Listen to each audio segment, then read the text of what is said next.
కోరుతుంది. నక్సలైట్లు కూడా మీరు జనసేవకులను కలవండి, పోరాటం సాగిద్దాం. ఈ పిశాచి ప్రభుత్వాన్ని రక్షణ ప్రభుత్వాన్ని అంతం చేద్దాం కోరుతా ఉన్నాం. ఇప్పుడు కొత్త ఒక బిల్లు వచ్చింది, క్యాస్ట్ సెన్సస్. తెలంగాణలో చేశారు. భారతదేశం మొత్తం చేయాలని కేంద్ర ప్రభుత్వం నిర్ణయించింది. మా ఉద్దేశం ఏంటంటే క్యాస్ట్ సెన్సస్ అంటే కుల వివరాలు ఏమంటారు తెలుగులో, కులగణన జరగాల్సిందే. అయితే దానికి టైం బౌండ్ ఎక్కడ, కాలపరిమితి ఎక్కడ, కాలపరిమితి పెట్టాలా. మా డిమాండ్ ఏంటంటే 2029 పార్లమెంట్ ఎన్నికలు జరగబోతా ఉన్నాయి, అసెంబ్లీ ఎన్నికలు జరుగుతాయి. 2029 కంతా కులగణన కావాలి. చట్టసభల్లో, అసెంబ్లీలో, పార్లమెంట్లో కూడా బీసీలు పోటీ చేసే హక్కు కల్పించబడాల్సిందే. అది లేకుండా సాధ్యం కాదు. ఊరు ప్రకటించి ఊరుకుంటున్నారు. మీరు మెజారిటీ, అబ్సల్యూట్ మెజారిటీ బీసీ దేశంలో లేదు. కానీ వాళ్ళ చట్టసభలు ఎక్కడ ఉన్నారు? పార్లమెంట్లో ఎవరు ఉన్నారు? అసెంబ్లీ ఎవరున్నారు? ఎస్సీ రిజర్వేషన్ ఉంది కాబట్టి, ఎస్టీ రిజర్వేషన్ ఉంది కాబట్టి వాళ్ళు ఉన్నారు తప్ప మరి బీసీలు ఎక్కడ ఉన్నారు? చట్టసభలో అంటే లోకల్ బాడీస్ ఉన్నారు. కానీ అసెంబ్లీలో, పార్లమెంట్లో కూడా కులగణన తర్వాత బీసీలు కూడా పోటీ చేసేటట్టు హక్కు ఉండాలి. రాజ్యాంగ సవరణ కావాలని కోరుతా ఉన్నాం. దానికోసం దేశభక్తులను ఉద్యమం సాగించాలి. ఎప్పుడైతే పైకి వస్తుందో అప్పుడు పోతారు. ఎక్కడ తీయండి. సంపన్నులు కూడా ఎంతమన్నారు? 94 మంది మంత్రివర్గంలో ఉంటే దాదాపుగా 90 మంది కోటీశ్వరులే కార్పొరేట్ వర్గం ఉండేవాళ్ళు. 54% మంది ఎమ్మెల్యే ఎంపీలు కోటీశ్వరులే, మామూలు ఉన్నవాళ్ళు లేరు. ఎట్లా ఇచ్చాలి అంటే కార్పొరేట్ వర్గాలకి కొమ్ముగా చేసేటువంటి రాజకీయ ప్రశ్న చేశారు. వాళ్ళని కాపాడని కదా ప్రకటన చంపేది. ఎందుకు ప్రకటన చెప్తారు చెప్పండి? చిత్తం శివుడు మనసు ప్రసాదం పడినట్టుగా అడవుల సంపద ఉంది, మణిపూర్లో సంపద ఉంది. ఎక్కడ చూసినా విలువైన సంపద అడవి ప్రాంతంలో ఉంది. అడవి ప్రాంతం ఉంది. వాళ్ళని రక్షించేది గిరిజనులు రక్షించేది నక్సలైట్స్. కాబట్టి అడవి ఖాళీ కావాలి అంటే నక్సలైట్ల పేరుతోటి వాళ్ళు ఒకరిని చంపితే 10 మంది గిరిజనులు చంపేస్తున్నారు. అంటే 2026 కంతా మొత్తం అడవి ప్రాంతంలో ఉన్నటువంటి గిరిజనుల్ని చంపేస్తే అడవి మొత్తం ఖాళీ అయిపోతుంది. అప్పుడు ఇప్పుడున్నటువంటి సింహాలు, పుల్లు ఉన్నాయి. అప్పుడు అదాని, అంబానీ పుల్లు పోతాయి అక్కడికి. మొత్తం కార్పొరేట్ వర్గాలు అడవి మాయమైపోతుంది.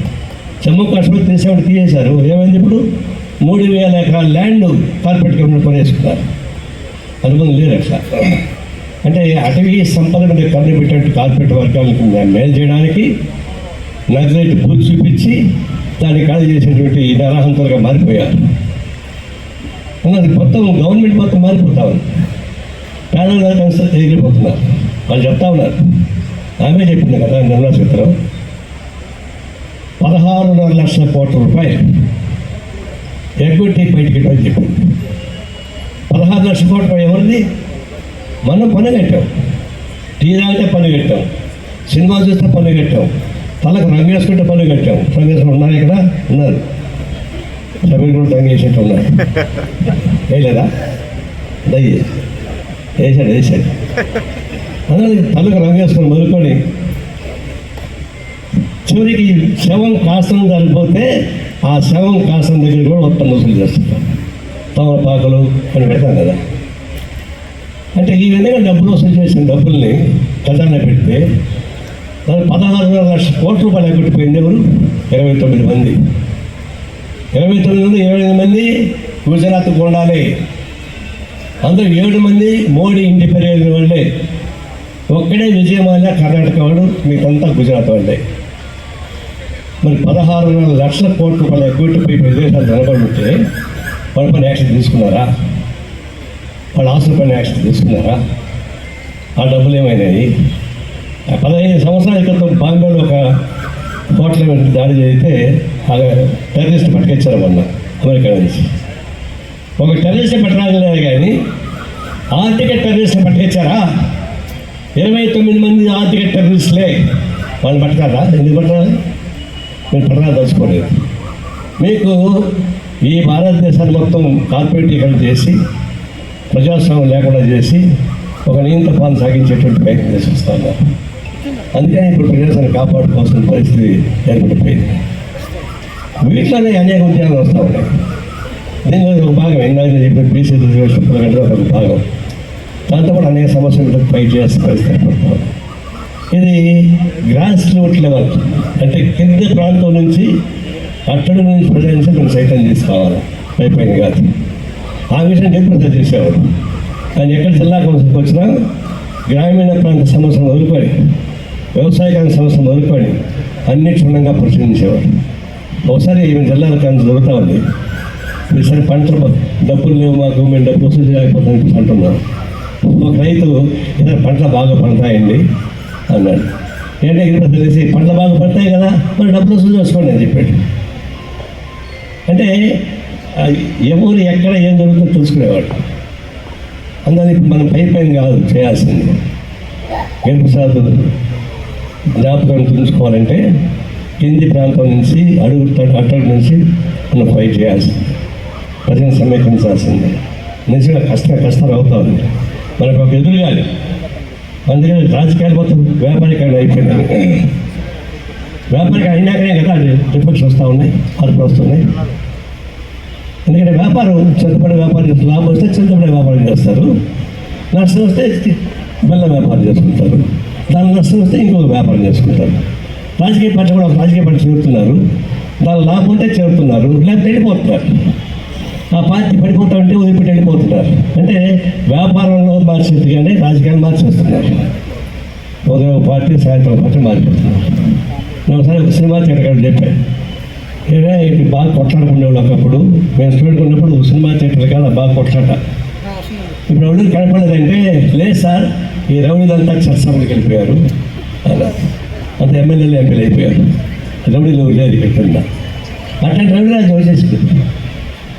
వచ్చిన తర్వాత ఈ ప్రజాస్వామ్యం ఎట్లా దీన్ని మనం సాధించుకోవాల్సిన అవసరం.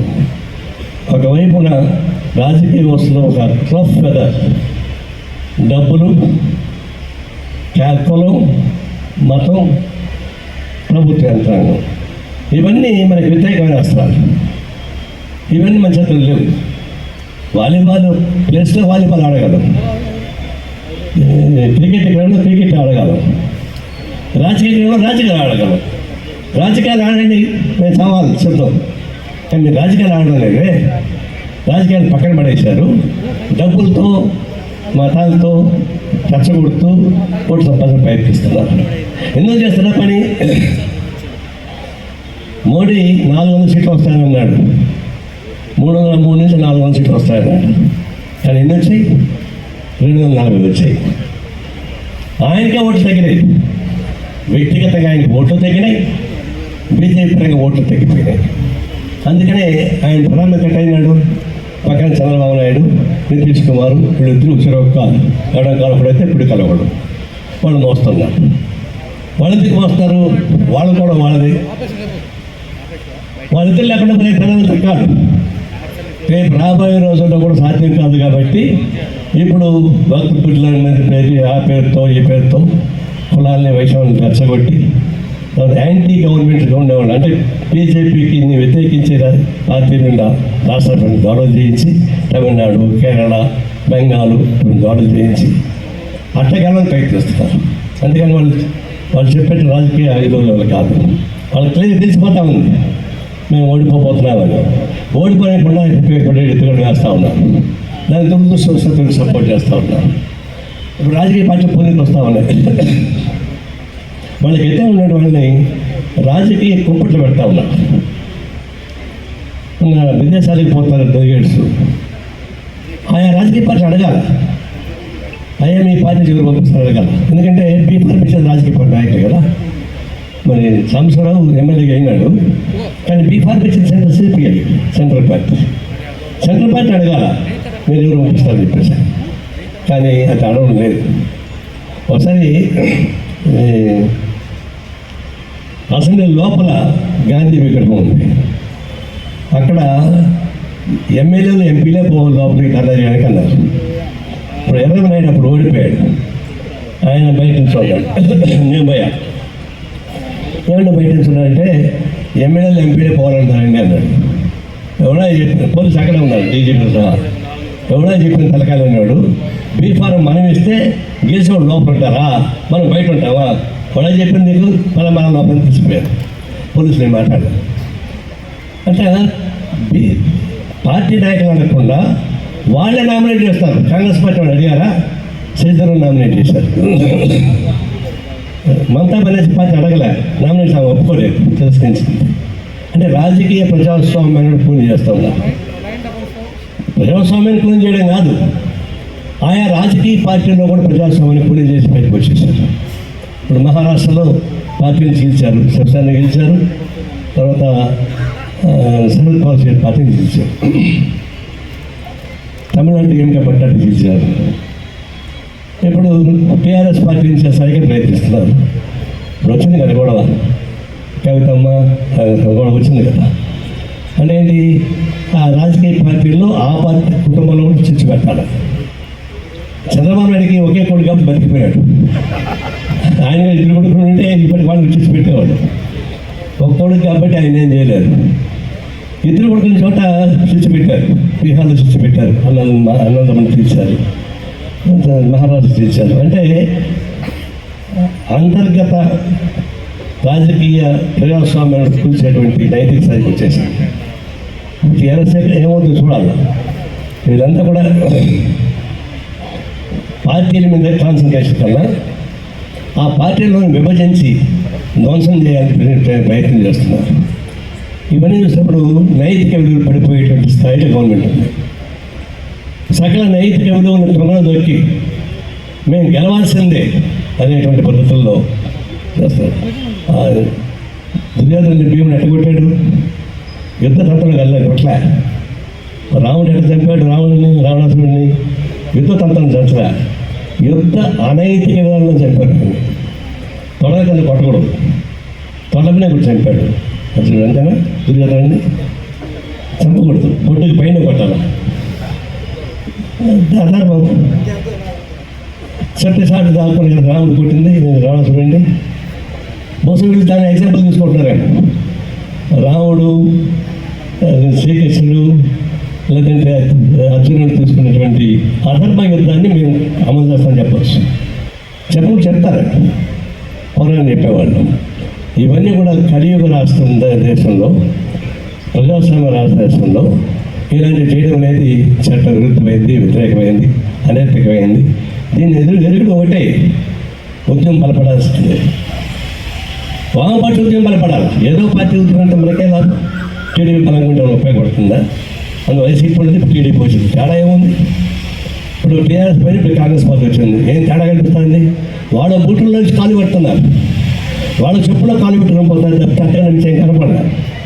కాబట్టి వామపక్ష ఉద్యమం బలోపేతం కావడానికి అందులో ఒకటి కావాలి, సిపిఎం ఒకటి కావాలి.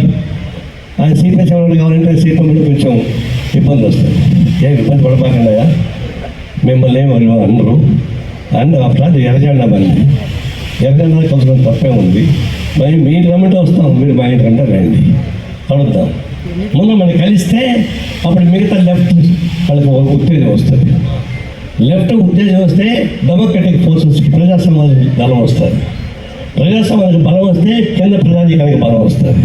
అందులో విజృంభిస్తే ఈ మోడీ వీళ్ళు ఉత్సంగాల్లో పోతారు. ఆ ఉద్యమం కలిసి రావడాన్ని ఈ వేణుప్రసాద్ గారి 29వ సంతాప సందర్భంగా నేను విజ్ఞప్తి చేసేది, వామపక్ష యోధులు ఒకటి కావాల్సిందే. నక్సలైట్తో సహా ఎర్రజెండాల మొత్తం కాన్ఫిడెంట్ రావాల్సిందే. వస్తే ప్రజాస్వామ్యాలు లైఫ్లు వస్తారు, ఈ దేశాన్ని కాపాడుకుంటాం. కాపాడుకోవాలని వదిలిపెట్టే ప్రసక్తి లేదు. అందుకోసం కలిసి రావాల్సిన కొత్త సంతృప్తిసుకుంటా ఉన్నాం.